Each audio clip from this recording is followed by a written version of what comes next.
म बजाउँछु दुःख तपाईँलाई ऊ नाच्छ धामी जस्तो नेपाली जनता खुसीबाट हाँसे किन फिर्ता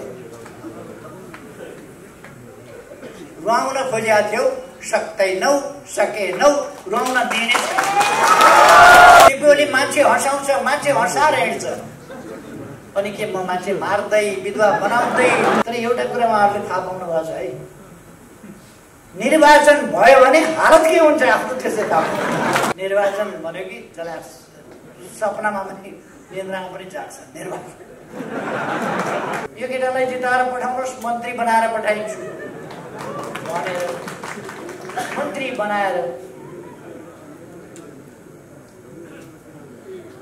गरियो एक दिन त पुक्का लात्ताले हालेर भाग्यो को भनेर यसो हेरेर त विकेट यस्तो देशै बर्बाद हुन लागेको बेला पनि केपी ओलीको अनुहार चाहिँ नि अँध्यारो छैन मुस्कुराइराखेको छ हाँसिराखेको छ यो कम्युनिस्ट तालमा हिँड्नलाई 3 वर्ष सिकाएँ मैले तालिम दिएँ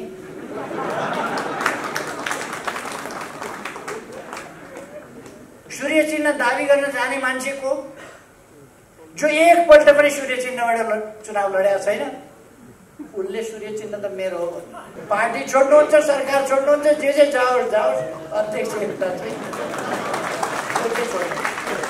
त्यो चाहिँ फेरि उधार मान्नु नै उहाँहरू नन्दा अध्यक्ष एउटा पत्रिका जो झुट बोल्ने कर्तव्यको ठेक्का लिएर बसिरहेको छ नेपाल कम्युनिस्ट पार्टी नेकपा भन्ने नामको हाम्रो पार्टीमा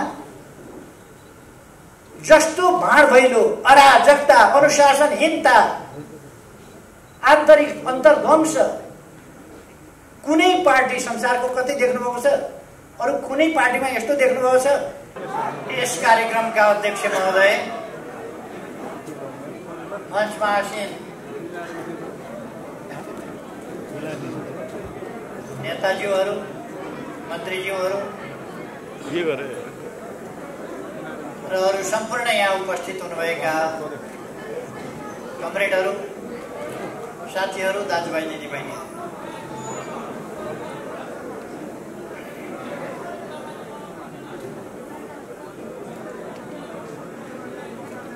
मलाई लाग्छ सबै कुराहरू त पूर्ववक्ता साथीहरूले राखिसक्नुहुन्छ थप धेरै भनिरहनु पर्ने केही कुरा छैन खाली म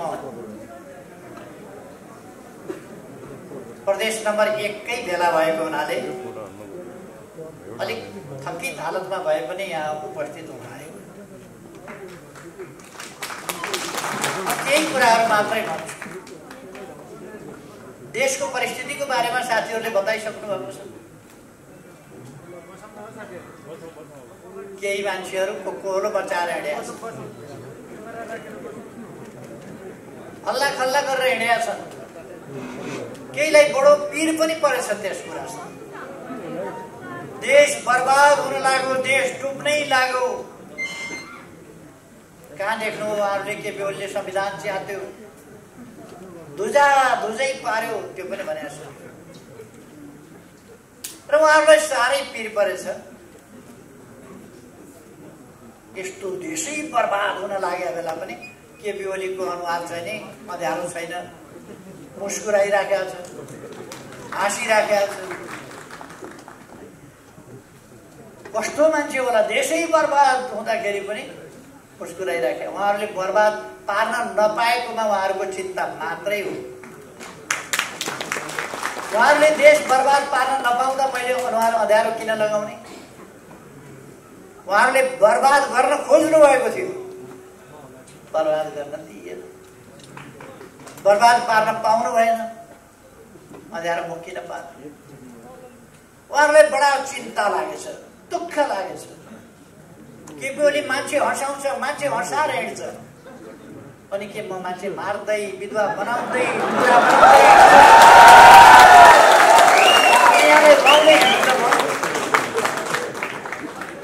मैले दुनियाँलाई रुवाउँदै हिँडौँ हँसाउँदै हिँड्छ मान्छेलाई म देशैको अनुहारमा मुस्कान ल्याउन चाहन्छु म हाम्रा बालबालिकाको अनुहारमा मुस्कान ल्याउन चाहन्छु, हाम्रा किशोरहरूको किशोरीहरूको अनुहारमा मुस्कान ल्याउन चाहन्छु, हाम्रा युवाहरूको अनुहारमा मुस्कान ल्याउन चाहन्छु, हाम्रा बाआमाहरूका अनुहारमा मुस्कान ल्याउन चाहन्छु। अनि मजदुर किसानहरूका अनुहारमा। त्यसै कारण हामी थुप्रै कामहरू गरिरहेका छौँ गरिबका लागि, जनताका लागि। सडकमा बालबालिकाहरू रहनु हुँदैन अभिभावक विहीन भएर, उनीहरूका आँखामा आँसु हुनु हुँदैन, उनीहरूका चेहरामा मुस्कान हुनुपर्दछ।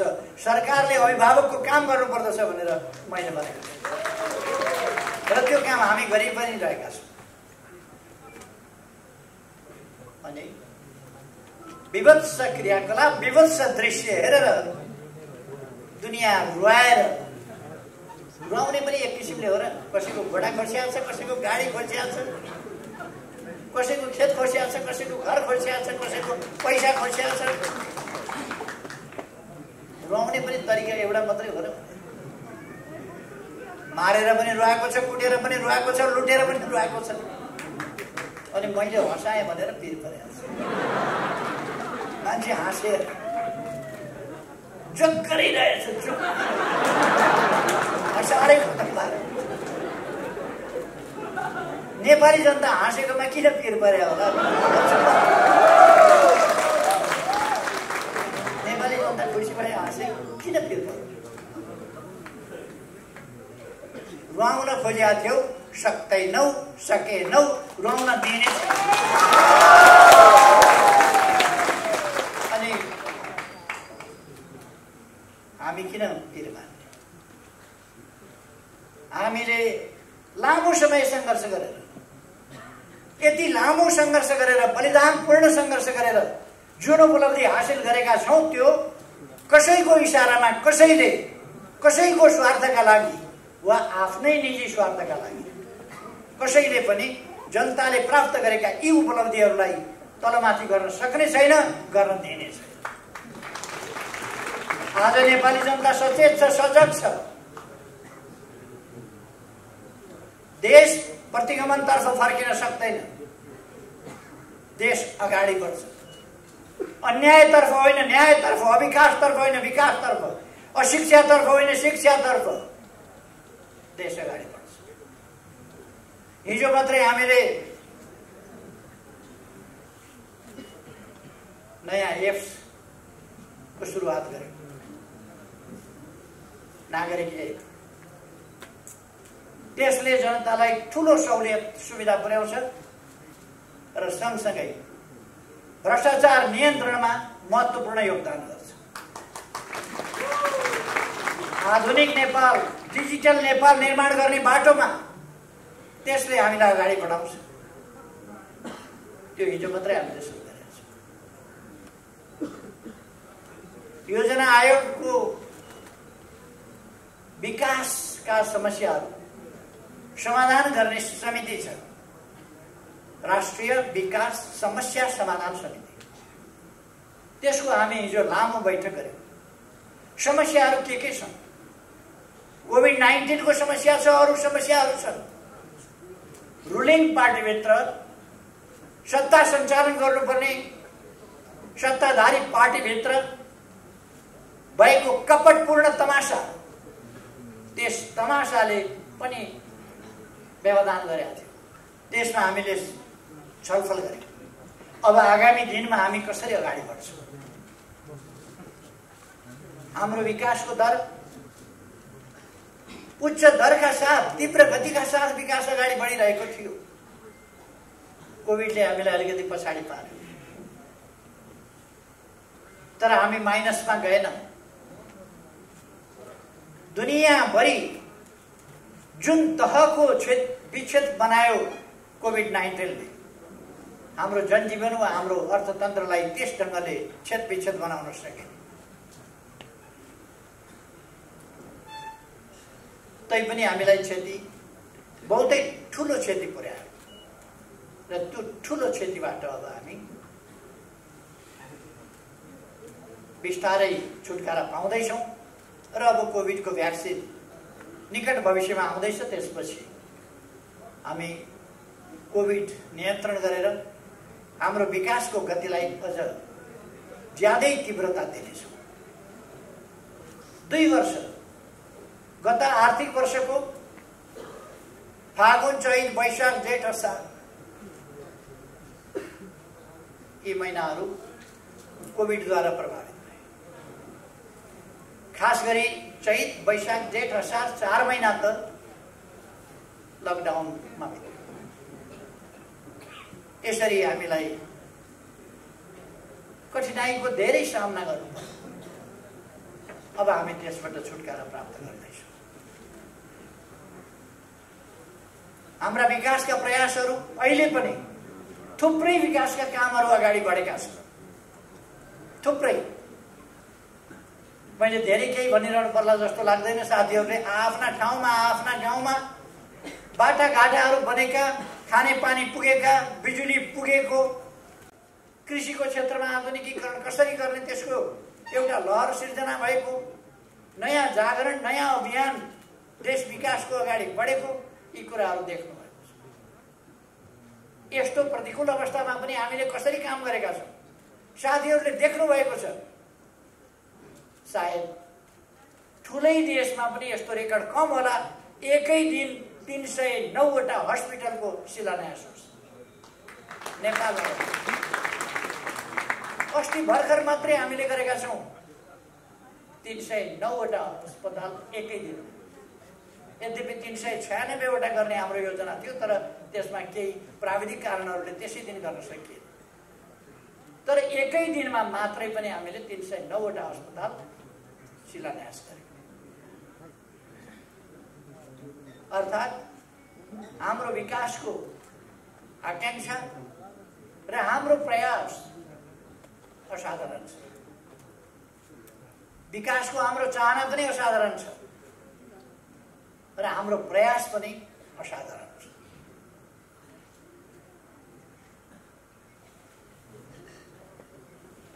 अहिले निर्वाचनमा जाँदा देश सङ्कटमा पर्यो भन्छ। पहिले नभए पनि त 1.5 वर्षपछि त निर्वाचन हुन्थ्यो। भनेपछि 1.5 वर्षपछि त देश त सङ्कटमा पर्ने नै रहेछ। यी मान्छेहरूको परिभाषामा के भने निर्वाचन भनेको देश सङ्कटमा पर्नु रहेछ, अथवा निर्वाचन नगर्ने प्रणाली यिनलाई चाहिए रहेछ। सत्ता कब्जा गर्ने, जनताको अभिमतमा नजाने, जनताको भोटमा नजाने, जनादेश नमान्ने, भन्दाखेरि जनादेश गर्ने, लोकतन्त्र नमान्ने, लोकतन्त्रको नाम जप्ने। तपाईहरुले सुन्नुभयो, अदालतले यदि हामीले भनेको मानेन भने हामी जनताद्वारा फैसला गर्छौं। जनता नै सबैभन्दा, ए बाबा, लोकतन्त्रमा जनता त सार्वभौम सत्ता छ, महान छ, तर स्वतन्त्र न्यायालय पनि हुन्छ। लोकतन्त्रमा स्वतन्त्र न्यायालयले स्वतन्त्र ढंगले फैसला गर्छ, गर्न पाउनु पर्छ। त्यो लोकतन्त्र हो। जनता सार्वभौम छन् भनेपछि अदालत चाहिँदैन? लोकतन्त्रमा अदालत हुँदैन? जनता सार्वभौम छन् भनेपछि कुनै अड्डा चाहिँदैन? जनता सार्वभौम छन् भनेपछि पार्लियामेन्ट चाहिँदैन? जनता सार्वभौम सत्ता सम्पन्न छन् भनेपछि सरकार चाहिँदैन? लोकतन्त्रका मूल्य मान्यताहरू हुन्छन्। जनता सार्वभौम छ, अन्तिम निर्णय, अन्तिम फैसला जनताले गर्छ जस्तो आगामी निर्वाचनमा गर्नेवाला छ। निर्वाचन सम्झिएपछि तर केही निर्वाचन भन्यो कि जसलाई सपनामा पनि निन्द्रामा पनि जाग्छ। निर्वाचन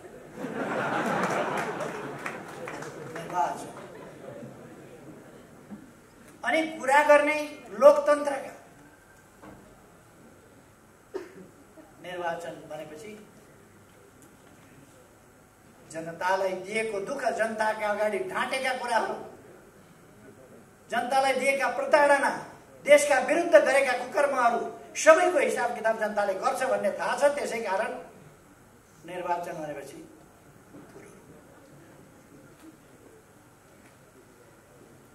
केही मान्छेहरू अस्ति केन्द्रीय कमिटीको बैठक बोलाए मैले, महासचिवले बोलाउनु भयो, मेरो परामर्श। केन्द्रीय कमिटीको बैठकमा केही नेताहरू आएनन्। टाउको दुखो कि पेट दुखो कि केही भो कि कसैको बिहे भोज यताउता थियो कि किन आएन थाहा भएन। पछाडि निर्वाचन आयोग पुग्या रहेछन्, असली हामी हौ पार्टी। अचम्म लाग्यो, असली पार्टी हामी हौ, पार्टी हाम्रै हुनुपर्छ, सूर्य चिन्ह हाम्रै हुनुपर्छ, हामी नै पार्टी हौ भनेर निर्वाचन आयोग गर्छ। अनि पार्टी तपाईहरु नै हो भने ठिक छ नि त, आउनुहोस् न त केन्द्रीय कमिटीमा आउनुहोस् न, किन भाग्या? केन्द्रीय कमिटीको बैठकमा नआउने निर्वाचन आयोग गएर यो बर्मजियामा पनि यस्तो हुँदैन। असली पेडा पसल, असली बुढाको पेडा पसल भने त असली पयौँ भन्ने त्यहाँ पनि हुँदैन। यति साह्रो छ। त्योभन्दा हद नागेर बैठकमा नआएर, अध्यक्षलाई थाहा छैन, महासचिवलाई थाहा छैन, निर्वाचन आयोगमा गएर चुनाव घोषणा हुनु भयङ्कर अपराध हो। त्यसो भने सूर्य चिन्ह किन चाहियो त तपाईहरुलाई? सूर्य चिन्ह चाहिँ दाबी गर्न जानुभएछ। सूर्य चिन्ह दाबी गर्न जाने मान्छेको जो एकपल्ट पनि सूर्य चिन्हबाट चुनाव लडेको छैन, उसले सूर्य चिन्ह त मेरो हो भन्नु। एकपल्ट पनि सूर्य चिन्हबाट लडेको छैन। अनि सूर्य चिन्ह हाम्रो हो भनेर हामी दर्ता गरेदेखि अहिलेसम्म त्यसै चिन्हबाट चुनाव लडेका छौं। त्यो हाम्रो पार्टीको चिन्ह हो। प्रचण्ड र मेरो बीचमा 74 साल असोज 14 गते सहमति भएको थियो, चुनाव सँगै लडौँ, एउटै चिन्ह सूर्य चिन्हबाट चुनाव लडौँ। 14 गते सहमति भएको थियो, 16 गते उहाँले सहमति तोड्नु।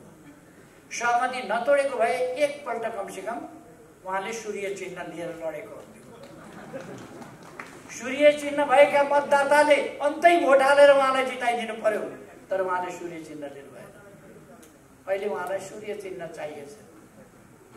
सूर्य चिन्ह चाहिन्छ भने बैठकमा आउने गर्नुहोस्, बैठकमा आउनु। सूर्य चिन्ह चाहिन्छ। अर्को, उहाँहरू निर्वाचन हुनु हुँदैन, पुरानै संसद पुनर्स्थापना हुनुपर्छ भनेर अदालत जानुभएछ। उहाँहरूसँग कुनै तर्क रहन्छ? कुनै तर्क छैन। झुट, बेइमानी, फरेबीको सहारा लिएर उहाँहरू त्यहाँ बोल्न जानुहुन्छ। फलानु फलानु फलानु फलानु फलानु न्यायाधीश प्रधानमन्त्री कहाँ भेट्न गए, यति बजेदेखि यति बजेसम्म। यो भन्दा झुट, यो भन्दा बढी ठुलो बेइमानी के हुन्छ? न्याय प्रणालीमाथिको विश्वास जनताको हटाउनका लागि, न्याय प्रणाली माथिको यो गम्भीर प्रहार, यो भन्दा घिनलाग्दो कुरा के हुन्छ? उहाँहरू यस कुरालाई प्रमाणित गरेर देखाउन सक्नुहुन्छ? ती नाम गरेका न्यायाधीशजीहरूलाई मैले सायद कहिले भेटेको पनि छैन। यसपल्ट मात्र होइन, कहिले पनि सायद भेटेको छैन। मैले निर्णय नै गर्दाखेरि पनि सपना प्रधान माइतीलाई मैले भेटेको थिएँ। मैले प्रधान के अरे सर्वोच्चको न्यायाधीश हुनभन्दा अगाडि वकिल भएका बेला भेटेको थिएँ, देखेका थिएँ कुनै कार्यक्रममा। व्यक्तिगत भेटघाट भएको छैन कहिले, कार्यक्रममा देखेको यस्तै कार्यक्रम। अरू न्यायाधीशहरूको नाम लिएको उहाँलाई मैले देखेको पनि छैन, सायद चिनेको पनि छैन। अनि यति बजे आएको भनेर एउटा पत्रिका जो झुट बोल्ने कर्तव्यको ठेक्का लिएर बसिरहेको छ। हिजो सर्वोच्च अदालतले खण्डन गरिसक्यो। त्यसमाथि फेरि आज पनि के न्यायाधीशले प्रधानमन्त्रीलाई भेटेकै हो भन्ने प्रश्न चिन्ह राखेर आज पनि समाचार छ। लाज पनि लाग्नुपर्ने हो। लोकतान्त्रिक संस्थाहरूमाथि को हमला,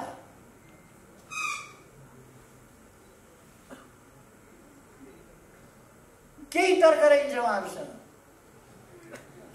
अनि के भन्नुभएछ? मन्त्री परिषदले गरेको निर्णयमा संविधानका धारा खुलाइएको छैन। मन्त्री परिषदले प्रतिनिधि सभा विघटन गरेर नयाँ निर्वाचनमा जाँदा त्यसको निर्णय गर्दा धारा खुलाएर गर्नुपर्छ भन्ने कुन संविधानमा कुन कानुनमा छ? त्यति त कमसेकम बहस गर्न जाने, सर्वोच्च अदालतसम्म बहस गर्न जानेहरूलाई थाहा हुनुपर्छ नि त्यो संविधानको कुन धारामा छ, कुन ऐनको धारामा छ, कुन नियमावलीमा छ। त्यसपछि क्याबिनेटको निर्णय नभए पनि हुने हो, तर क्याबिनेटको निर्णय गरेर खुलेआम भनेर उहाँहरूको जस्तो लुकेर 3:30 बजे दर्ता गर्न लगेकोलाई बिहान 10:40 मै म कहाँ आएको थियो भनेर कृत्य शनाखत गरेर चल्ने हाम्रो चलन छैन। हामीले मन्त्री परिषदमा निर्णय गर्दा नेपालको संविधान बमोजिम प्रतिनिधि सभा विघटन गर्ने र नयाँ निर्वाचनमा जाने भन्ने निर्णय गर्यौं, स्वाभाविक हो। त्यसपछि त्यो निर्णय सिफारिस गर्दा प्रधानमन्त्रीले गर्ने हो। वकिलहरूलाई यति थाहा हुनुपर्छ नि, त्यो प्रधानमन्त्रीले सिफारिस गर्ने हो। प्रधानमन्त्रीले सिफारिस गर्दा संविधानको धारा 76 को 1 उपधारा 1, धारा 76 को उपधारा 7 र संविधानको धारा 85 तथा हाम्रो आफ्नै देश र अन्य हाम्रै जस्तो संसदीय प्रणाली भएका देशहरूमा भएका अभ्यासहरूलाई समेत ध्यानमा राखी विघटनको यो सिफारिस गरेको छु भनेर मैले सिफारिस गरेको छु। त्यही कुरा कोट गरेर, त्यही कुरा उल्लेख गरेर राष्ट्रपतिबाट विघटन भएको छ। राष्ट्रपतिको विघटन नै सन्देहास्पद कठैभरि। कमसेकम तर्कमा आउनुहोस् न, कमसेकम बहसमा आउनुहोस् न, संविधानका धारामा आउनुहोस्, संविधानको मर्ममा आउनुहोस्, संविधानको अक्षरमा आउनुहोस्, संसदीय अभ्यासमा आउनुहोस्, संसदीय प्रणालीका अभ्यासमा आउनुहोस्, देश दुनियाँका अभ्यासमा आउनुहोस्। म साथीहरूलाई सोध्न चाहन्छु एउटा, नेकपा अथवा नेपाल कम्युनिस्ट पार्टी नेकपा भन्ने नामको हाम्रो पार्टीमा जस्तो भाँडभैलो, अराजकता, अनुशासनहीनता, आन्तरिक अन्तर्ध्वंस कुनै पार्टी संसारको कतै देख्नुभएको छ? अरू कुनै पार्टीमा यस्तो देख्नुभएको छ? आफ्नै अध्यक्षका विरुद्ध टेलिभिजनमा गयो, बुरुक उफ्रियो, मन परि बोल्यो, अखबारमा गयो, उफ्रियो, बोल्यो। यति अराजकता, यति अनुशासनहीनता देख्नुभएको छ? कुनै देशको राष्ट्रपतिमाथि गाल मुखाल अश्लील जे पाए त्यही बोलेको, कुनै असभ्य भन्दा असभ्य कहीँ कोही छ भने पनि नेपालका केही बुद्धिजीवीहरू बाहेकहरूले बोले सुन्नुभएको छ? केही बुद्धिजीवीहरू, केही जानकारहरू, केही राजनीतिज्ञ हो भन्नेहरू कस्तो बनाउन खोजेको छ यो देशलाई? कस्तो बनाउन खोजेको छ? राष्ट्रपतिको संस्था, राष्ट्रको सर्वोच्च संस्था, त्यसको मान मर्दन गरेको छ, बेइज्जती गरेको छ, गाल मुखाल त्यसमाथि तथा नाम बोलेको छ र त्यसको एकदमै हुर्मत लिएको छ।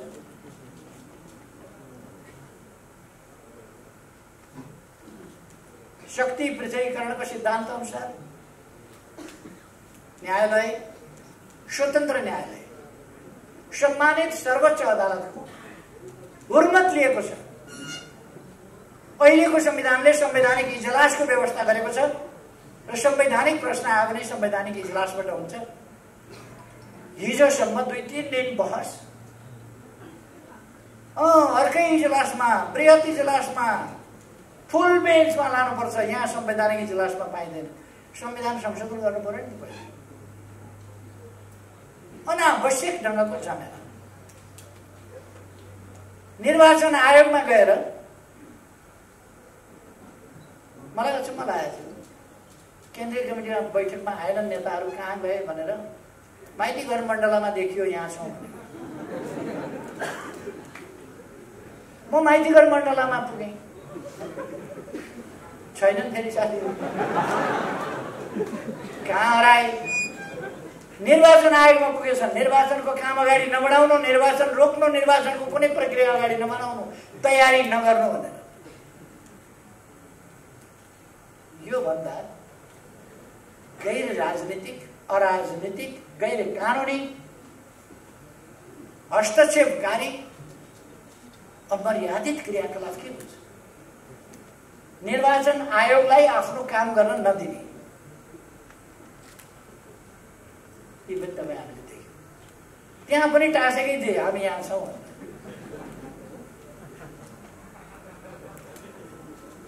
उहाँहरूको त्यो एउटा ब्रान्ड नै हुन लागेको छ, हामी यहाँ छौँ उहाँको ब्रान्ड। अब नेपाली जनताले उहाँहरू कहाँ हुनुहुन्छ भन्ने कुरा थाहा पाउनलाई र उहाँहरू को हो भन्ने थाहा पाउनलाई हामी यहाँ छौँ छापवाला मान्छे यहाँ आइपुगेछन् है भनेर थाहा पाउँछ।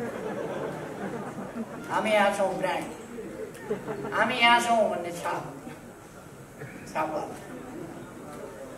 निर्वाचन आयोग जाँदाखेरि पनि यसो हेरेको त साँच्चीमा त हामी यहाँ छौँ।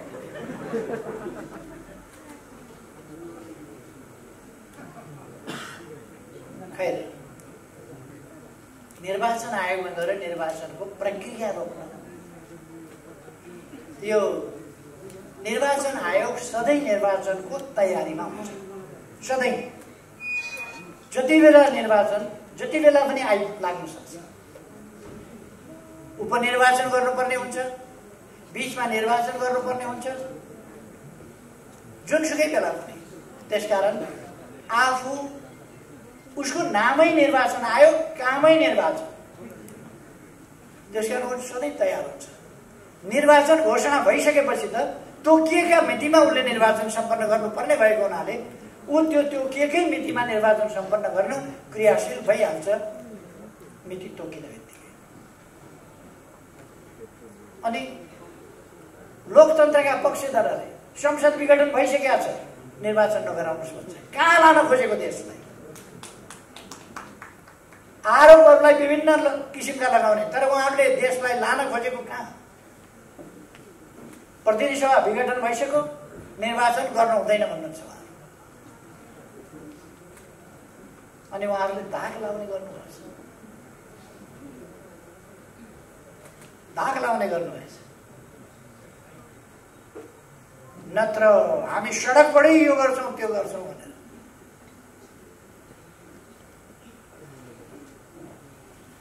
नेपाली जनतामा सचेतनता आइसकेको, अहिले पनि उहाँहरूले थाहा नपाउनु भनेको उहाँहरू कति स्लो मान्छे हो। पार्टी छोड्नु हुँदैन भन्ने पनि थाहा नपाउने स्लो, निर्वाचन हुन्छ भन्ने पनि थाहा नपाउने स्लो, कति स्लो। तर एउटा कुरा उहाँहरूले थाहा पाउनु भएको छ है, निर्वाचन भयो भने हालत के हुन्छ आफ्नो त्यसै थाहा पाउनु।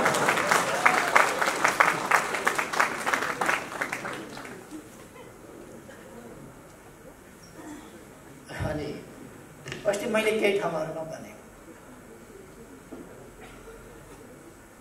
उहाँहरूले केपी ओलीलाई अध्यक्षबाट निकाल्दिउँ, हटाइदिउँ, पार्टीबाटै निकाल्दिउँ भनेर के घोषणा गर्नु। अचम्म लाग्छ।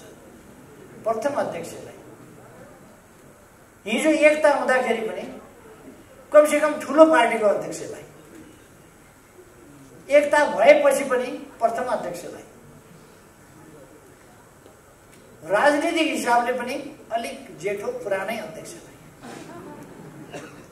उहाँहरू 33 वर्षदेखि हुनुभएको छ हुन त, हामी पुराना हौँ भन्नु होला, तर अध्यक्षमा चाहिँ उहाँहरू पुरानो हो। उहाँहरू हेर्नु होला बाचिन्जेल अध्यक्ष रहनुहुन्छ, 3 जना मात्रै किन रहन्छ। अब अर्को एकजनाले न्यु खोज्नुभयो भने उहाँ पनि अध्यक्ष भएर 3 जना अध्यक्ष उहाँहरू बस्नुहुन्छ। अध्यक्ष चाहिँ बाचिन्जेल उहाँहरू हुनुहुन्छ, यो चाहिँ ग्यारेन्टी नै हो। अध्यक्ष छोड्नुहुन्न, जेसुकै छोड्यो, पार्टी छोड्नुहुन्छ, सरकार छोड्नुहुन्छ, जे जाओस् जाओस्, अध्यक्ष एउटा चाहिँ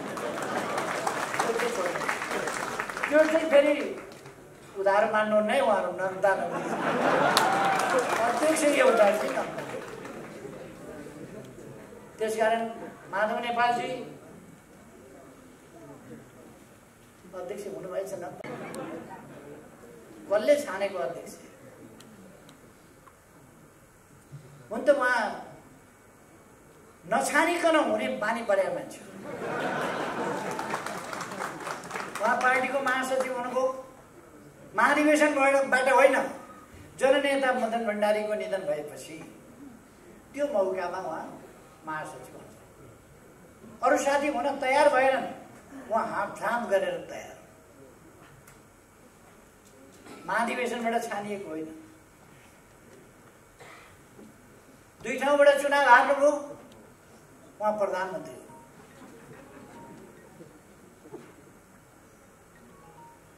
यसपल्ट मसँग चुनाव हुनुभयो, हाताहाती चाहियो अध्यक्षले कि दिएको। बरु चुनाव अगाडि नै मलाई भनेको भए म छोडिदिन्थेँ होला, 3-4 पल्ट छोडिदिएकै थिएँ, के फेरि छोडिदिन्थेँ होला। त्यस बेला उहाँले अलिक दम्म भयो, म प्रधानमन्त्री भइसकेँ, म 3 कार्यकाल पार्टी प्रमुख भएर चलाइसकेँ, जहाँ झेल षड्यन्त्र टिकडमले मान्छेहरूलाई काबुमा राखिसकेका छु, सबैलाई कार्यकर्तालाई भन्ने उहाँलाई भ्रम भयो। त्यसकारण मसँग लड्न तयार। चुनाव हारेका दिनदेखि उहाँलाई अध्यक्ष चाहियो, चुनाव हारेका दिनदेखि अध्यक्ष चाहियो। एकजनाको मात्रै व्यवस्थापन भएर हुँदैन, हाम्रो पनि व्यवस्थापन हुनुपर्छ भनेर उहाँले व्यवस्थापनका प्रयास गरे। जे होस्, कोही कब्जा गर्ने नीतिका, कोही स्वस्थ बाटोबाट, सही बाटोबाट होइन, चस्केलाबाट चिरेर विभिन्न पदमा पुग्ने बानी परेका, कोही सल्लाहको रुख जस्तो सबलाई लखेटी खेदी जहाँ पुग्यो त्यहाँ भाँड्यो। मोहन वैद्य आफ्ना गुरु, आफूलाई राजनीतिमा ल्याउने गुरुलाई लखेटेर पार्टीको बास लगाइदिए। मोहन वैद्य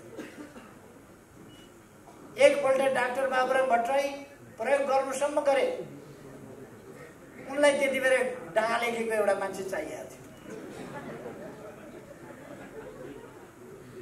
डा पनि खास ठाउँको डा खुब प्रयोग गरे, पछि बिचरा डान छ। अहिले त धोती कुर्ता लाएर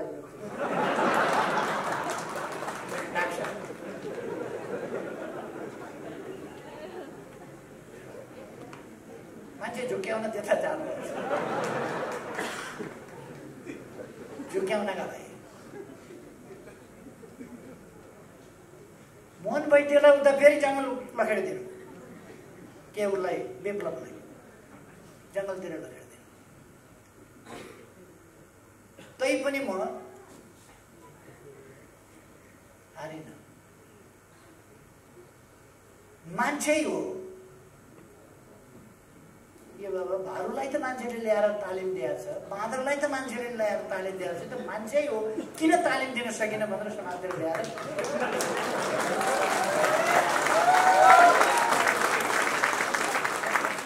गाउँका आला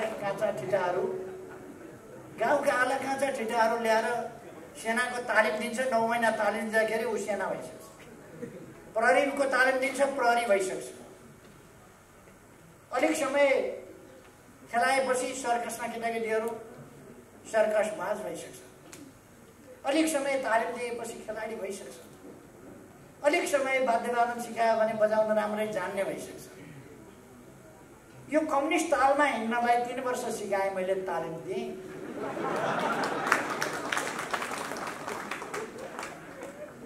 म बजाउँछु दुःख तपाईँलाई, ऊ नाच्छ धामी जस्तो।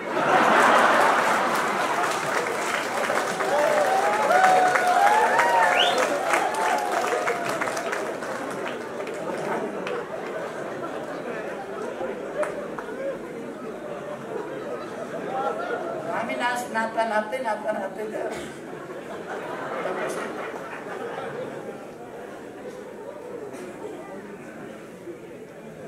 खै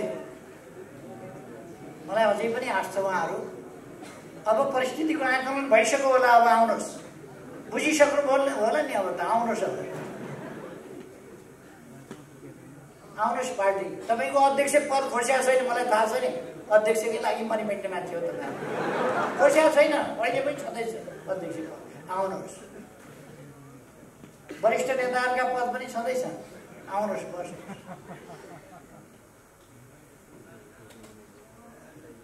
उहाँहरू रन्थनिएर कुद्नु भएको छ, कहाँ कुद्नु भएको छ, कहाँ कुद्नु भएको छ। मन परी बोल्नु भएको छ, मुख छाड्नु भएको छ, जथाभावी बोल्नु भएको छ। यस्तो हुँदाखेरि पनि केपी ओली मुस्कुराउनु के भयो? चुनाव हुँदैछ,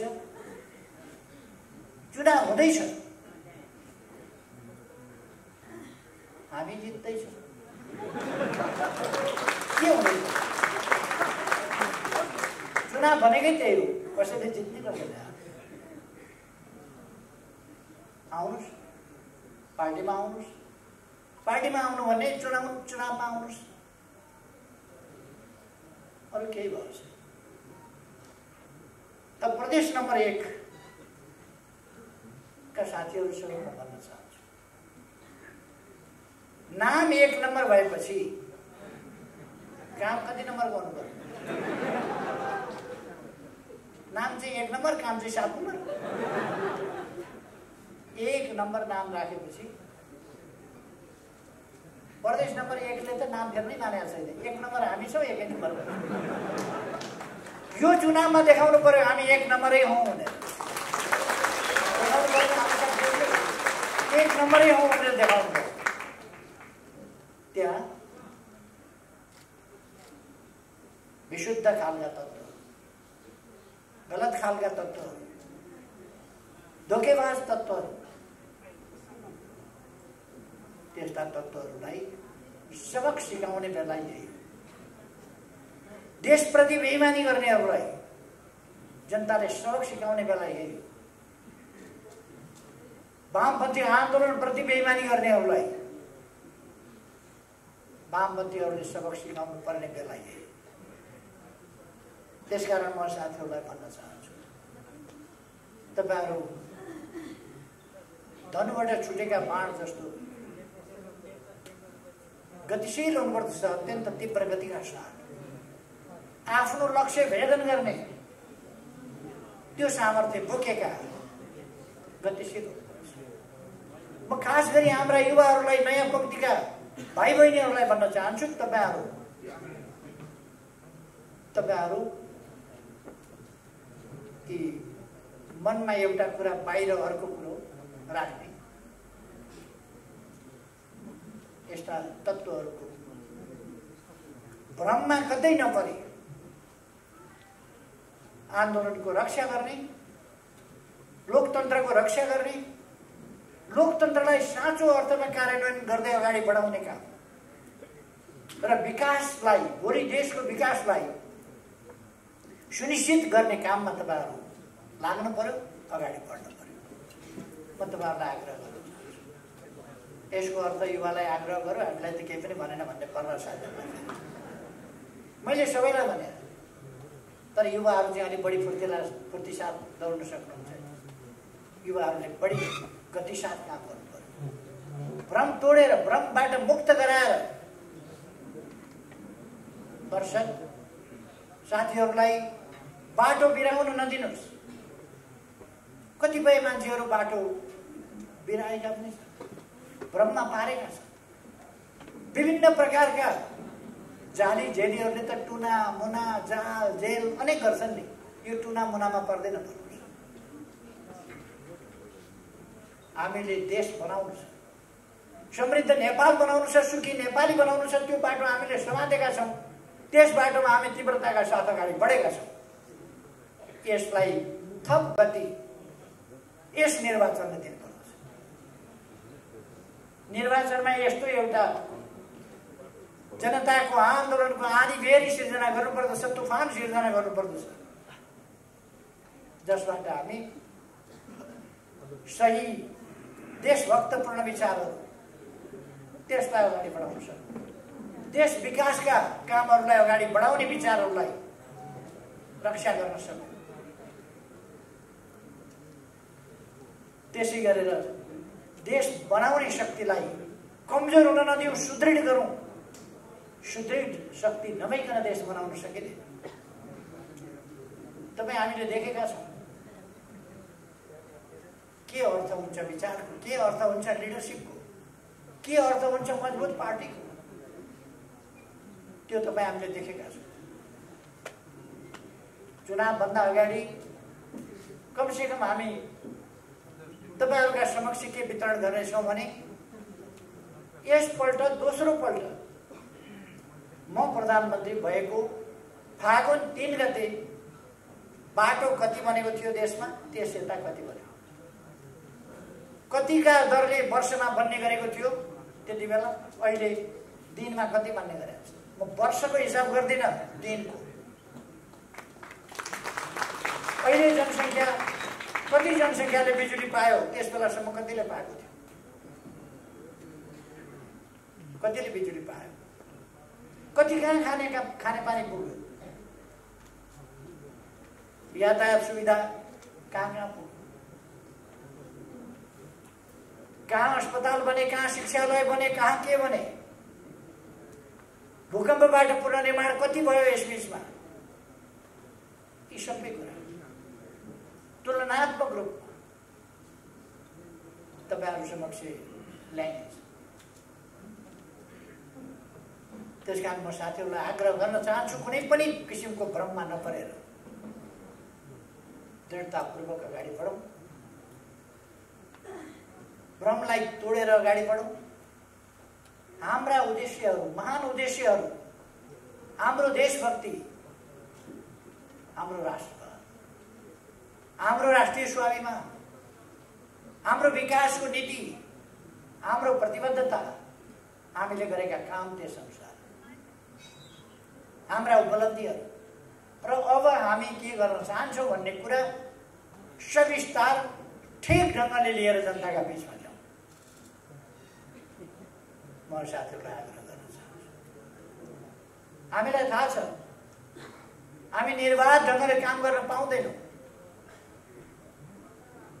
कतिपय विरोधीहरू केही गर्नु पर्दैन विरोधीका लागि, आफै विरोधी हुन्छ। जस्तो आजैका अखबार हेर्नुभयो भने तपाईँले देखिहाल्नुहुन्छ, जन्मसिद्ध विरोधी किन भयो भने त्यसको जन्मै विरोध गर्नका लागि गराइएको हो। जन्मै भएको गराइएको त्यही विरोध गर्नका लागि। त्यसैले उसले त आफ्नो काम कर्तव्य त पालना गर्नै पर्यो। उसले देशलाई भन्दा आफ्नो स्वार्थलाई माथि देख्ला। तर हामीले आफ्नो स्वार्थ होइन, देशको स्वार्थलाई अगाडि राख्नुपर्छ र त्यस्ता कुनै पनि प्रकारका तत्त्वहरूसँग अझै मैले धेरै समय नलिउँ। मैले अघि नै भने म अलिक धेरै नै थकित हालतमा पनि छु। मैले विश्वास दिएको छु यसपल्ट साथीहरूले यस्तो सक्रियता देखाउनुहुनेछ, यस्तो एकता देखाउनुहुनेछ, यस्तो गतिशीलता देखाउनुहुनेछ जसबाट प्रदेश नम्बर 1 कै रूपमा उदाउँछ।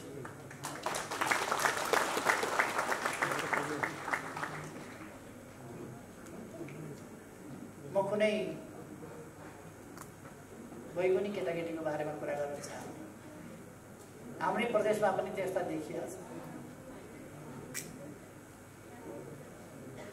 दौडिकन गएर मागेर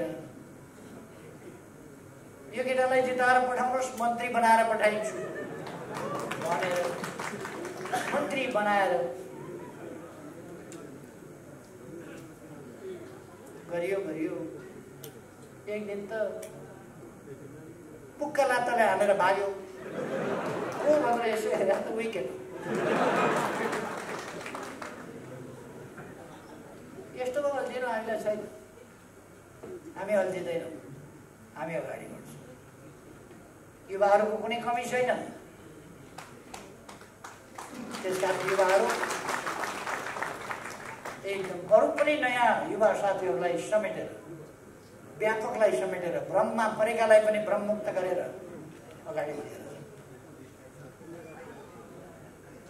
तपाईहरुको सक्रियताले देशलाई अझ सजिलो बाटोमा अगाडि बढाउन, सजिलो बिन्दुमा पुर्याउन महान योगदान गर्न सकोस्, तपाईहरुका मेहनत सफल हुन सकुन्। धेरै धेरै शुभकामना दिन चाहन्छु र आफ्नो भनाइ टुङ्ग्याउँछु।